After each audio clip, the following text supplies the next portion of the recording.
savez, nous sommes dans un monde où il y a une grande séduction. Une grande séduction se manifeste et se meut dans le monde dans lequel nous sommes. Et beaucoup d'entre nous, nous ne nous rendons pas compte que nous sommes dans une séduction. Et nous sommes séduits. Lorsque nous allumons notre télévision, nous sommes séduits. Lorsque tu allumes même ton poste radio, nous sommes souvent dans une grande séduction. Et beaucoup de personnes ne se rendent pas qu'il y a une très grande séduction dans ce monde. Nous sommes dans un monde où ce qui est bien est appelé mal.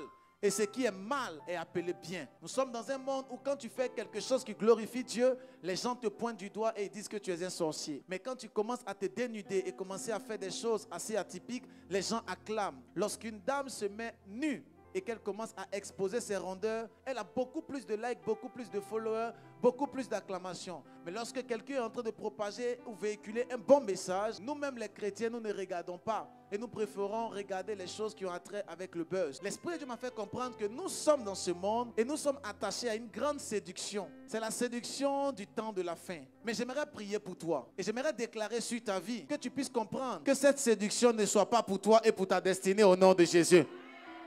Mais que tu sois enraciné dans la présence de Dieu. Vous savez, il y a plusieurs sortes de séduction. Mais j'aimerais parler de deux.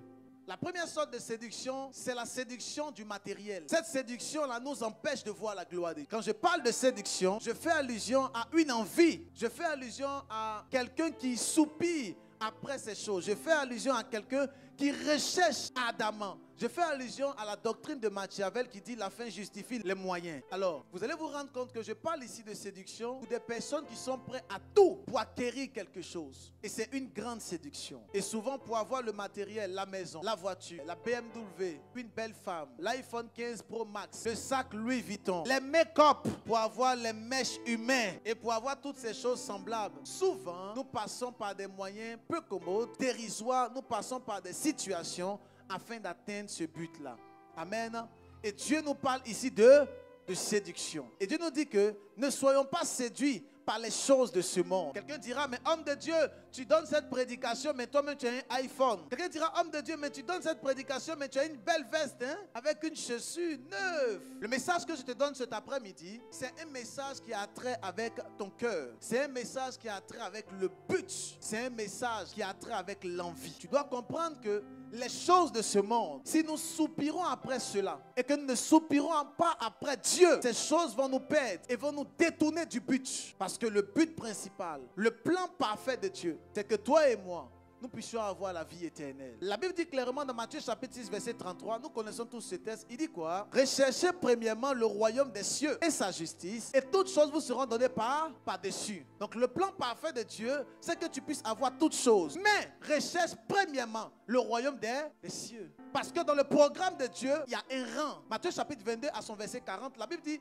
de ces deux commandements demeure toute la loi et les prophètes. Au verset 38, verset 39, on parle de la première loi qui est d'honorer Dieu de tout son cœur, de tout son âme et de toutes ses pensées. Et la deuxième loi qui lui est semblable, c'est que tu aimeras ton prochain comme toi-même. Ça veut dire dans le plan de Dieu, il y a une classification, il y a une hiérarchie. Et dans l'hiérarchie, c'est d'abord recherche le ciel et ensuite les autres choses te seront données. Mais la séduction du siècle présent nous fait croire que nous devons chercher d'abord les choses de ce monde pour être heureux. Et finalement, nous voyons que beaucoup de personnes ont pu acquérir ces choses, mais ne sont pas heureux. Nous devons comprendre, excellent enfant de Dieu, que les choses pour lesquelles nous courons sont sûrement viles et ne sont pas importantes. Quand tu lis dans le livre d'Ecclésiaste, le roi Salomon nous dit clairement qu'il a eu toutes les richesses, toutes les femmes, toutes les bénédictions, il a eu la sagesse, mais il s'est rendu compte que toutes ces choses, c'est comme courir après le vent. Il s'est rendu compte que tu amasses, mais plus tard, c'est quelqu'un d'autre qui viendra bénéficier. Il s'est rendu compte que tu as tel, mais après,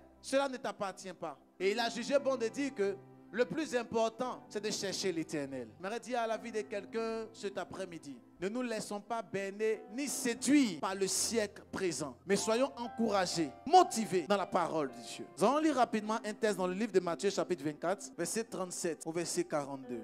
Ce qui arriva au temps de Noé arrivera de même à l'avènement du Fils de l'homme. Ce qui arriva au temps de Noé arrivera à l'avènement du Fils de l'homme. Au temps de Noé, qu'est-ce qui s'est passé? Vas-y. Car dans les jours qui précédèrent le déluge, les hommes mangeaient et buvaient, se mariaient et mariaient leurs enfants, jusqu'au jour où Noé entra dans l'arche. Et ils ne se doutèrent de rien jusqu'à ce que le déluge vint et les emporta tous. Jusqu'à ce que le déluge vint et les emporta tous. Il en sera de même à l'avènement du Fils de l'homme. Il en sera de même à l'avènement du Fils de l'homme. Ça veut dire que Jésus-Christ, lorsqu'il viendra, tu ne te rendras pas compte. La Bible dit au temps de Noé, les gens mangeaient, buvaient, ils mariaient leurs femmes, leurs filles, et ils se mariaient eux-mêmes. Ça veut dire quoi? Ils vaquaient à leurs Occupations. Mais ils ne se souciaient pas qu'il y aurait à avoir un déluge. Ils ne pensaient pas à ça. Jusqu'à ce que le déluge arrive et les supprime. Alors, de deux hommes qui seront dans un champ, l'un sera pris et l'autre laissé. La Bible dit qu'il y a deux personnes qui seront à l'église. Un sera pris, l'autre sera laissé. Parce que nous sommes tous à l'église, mais on n'a pas le même cœur. De deux femmes qui moudront à la meule, Uh-huh. l'une sera prise et l'autre laissée. Deux femmes seront en train de piler le foutou. Elles seront en train de cuisiner. Deux femmes seront sûrement en boîte de nuit. Deux femmes seront sûrement à l'église, en train de chanter ensemble. Louons le Seigneur, il est vivant. On dit, l'autre est prise et puis l'autre est restée. Mais ensemble, mais où elle est? Ah, tu vas chanter toi seul. Parce que généralement, nous sommes à l'église, mais nos cœurs ne sont pas purifiés. Nous ne cherchons pas Dieu. Nous cherchons la poche de Dieu, mais ne soupirons pas après le roi des rois. Et la Bible dit clairement que de deux personnes qui seront à l'église, deux personnes qui seront en train de cuisiner, l'une sera prise, l'autre laissée. Pourquoi? Parce que ta priorité, c'est l'argent. Comment tu peux abandonner la maison de Dieu pour aller chercher l'argent? Et quand on lui pose la question, il dit c'est l'argent dont on a besoin pour l'église. Oh. On a besoin de l'argent pour l'église. Oh. Il faut qu'on aille chercher avant de venir à l'église. Oh. Parce qu'il y a des personnes qui ont toujours des explications vis-à-vis de la parole de Dieu. Et il y a des personnes qui pensent que lorsqu'ils seront au ciel, ils seront capables de pouvoir expliquer des choses à Dieu. La Bible dit clairement que ne vous conformez pas au siècle présent. Attention aux séductions de ce monde. Vas-y. Veillez donc, puisque vous ne savez pas quel jour votre Seigneur viendra. La Bible dit, il faut que nous puissions veiller. Parce que nous ne savons pas c'est quand Jésus va revenir. Ensuite, Sachez-le bien, si le maître de la maison savait à quelle veille de la nuit le voleur doit venir, et je vous ai dit, le premier élément souvent qui nous séduit, c'est le matériel de ce monde. Le diable nous séduit avec cela. N'oubliez pas que dans le livre de Luc chapitre 4, Jésus-Christ, lorsqu'il était en jeûne, lorsque Satan est venu le tenter, Satan lui a dit quoi? Regarde toute la richesse de cette terre. Elle m'appartient, elle m'a été donnée. Prosterne-toi et je te donnerai. Ça veut dire que l'un des éléments que le diable utilise pour séduire toi et moi, c'est les richesses de la terre. Lorsqu'il parle de prosterne-toi, on ne veut pas dire qu'il faut aller adorer Satan. Parce que beaucoup de personnes pensent qu'ils vont aller adorer Satan avec ses cornes. Non! Tu penses que dans la franc-maçonnerie, ils adorent Satan. Mais laisse-moi ricaner. Non! Mais le diable va faire en sorte que tu seras occupé par les choses de ce monde. Occupé par le travail. La séduction de ce monde. Et le deuxième grand groupe de la séduction de ce monde, c'est nos proches. Nos amis, nos familles. Parce que beaucoup de personnes pensent qu'en mettant en priorité la famille, ils sont en train de faire la volonté de Dieu. Non. La volonté de Dieu est de faire ce que Dieu te dit. Et souvent, notre distraction, c'est nos familles, nos proches, nos amis. Ta meilleure amie te dit, allons-y là-bas. On doit aller sûrement manger un peu. Oh, il y a un festival. Non, on doit aller en vacances. Repose-toi. Tous les jours, toi, tu vas à l'église. Mais repose-toi un peu. Jésus-Christ lui-même s'est reposé le 7e jour. Et nous ne savons pas que nous tombons dans une séduction.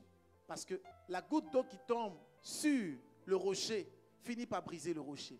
Oui, peu à peu. Tac, tac, tac. Si tu es capable de rater les cultes du dimanche, si tu es capable de venir en retard, tu n'es pas digne du royaume des cieux. Si, si. Parce que tu es en retard.